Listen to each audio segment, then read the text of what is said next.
positive things. I believe that you can actually work on the minds of people. I believe also that if you give a child a book, he would not carry a gun. Like Professor Wole said we're replacing gun militancy with intellectual militancy. I believe in intellectual revolution, if you ask me, because a knowledgeable person can actually negotiate properly on a table with anyone. And dialogue. Yes, and dialogue. He will Jojo. He will not war. I like that. Jojo, yeah, not war. No. And I also believe that if you have self-confidence, if you have self-esteem, and if you are intelligent and knowledgeable and wise, you won't have what you want. No one can cheat you. And I thought, right here in a rural community, let us move the development here and get the young ones together, even get the adults on the right track and change our lives. I believe also that we're working on their minds, we're molding their minds. I believe that's where the reorientation comes in. I believe in sustaining our land. I believe that only a society that is vested in the values of hard work, knowledge, wisdom, loyalty, and the fear of God. It's only such a society that can be sustained. That is my belief. I know that you've done, the schools, about 33 of them. Yeah. In fact, I'll let you tell us what it is that the free projects have been able to put in place in the Niger Delta on the soil, which is so accessible to the people that can actually touch it. Yeah, when I got this vision to help my people, I was thinking education will be one major way of helping them. We are suffering from a lot of ignorance and illiteracy.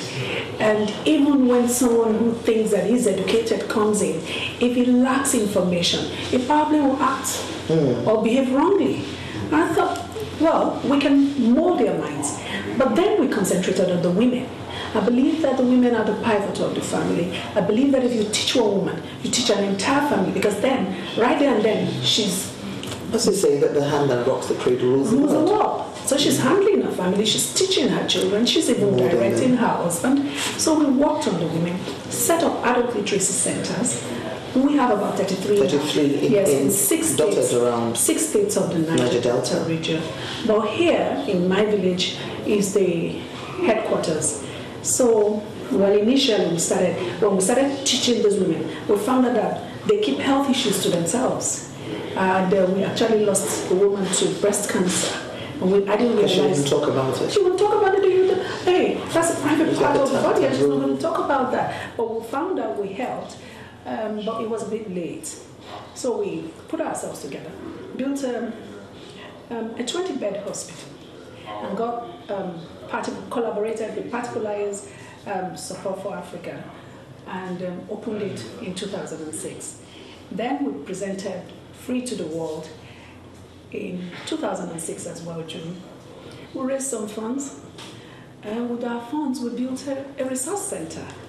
In our resource center, we have an IT center where we have people coming to learn the computer. Yeah, IT, yeah. And then last year, we won the UNESCO Confucius Prize for Literacy Award. That was a big one. That was it. That was a bomb. And we got a cash prize of $20,000. I was thinking, which I understand you've pumped back into the project. I got to know these people in Earth's Rights Institute in California, and they said they can get us books, but if we can pay for the freighting. So we got $15,000 and $20,000 and put it back. And so the books came. It's 40-foot container load of books. I was wondering what we're going to do with this. But we pulled ourselves together and put up a library, furnished it, and put the books in there. That's what we're commissioning today. Yes. Added to that, when we won the award, we were live on TV from Mali, and a lot of people supported us. They were proud of what we did. They called, come and pick up this chair, come and pick up this one. We believe in you. We know you're doing well and all. And so when we did that, I thought we raised, at that time we raised 14 million naira by just seeing us on TV. With 14 million naira, I said, well, I called my team and said, we can put up a self-esteem training center and get these youths together and direct them, teach them, work on their minds, let them believe in us, and we believe in them and make sure that we sustain our land. That's what we're commissioning today. And of course, no other special guest of honor than the erudite professor himself, Professor Wole. How did you corner Professor Soyinka? Well, I like him, and he's not a politician. He's not going to tell you lies. I thought we needed someone, we needed people to back us, to give us the support in Africa. And somebody who had a heart for literacy and education and youths. Yes, and youths. In Africa, we respect and believe in our elders, especially when they're doing well. My friends that I know, I call them.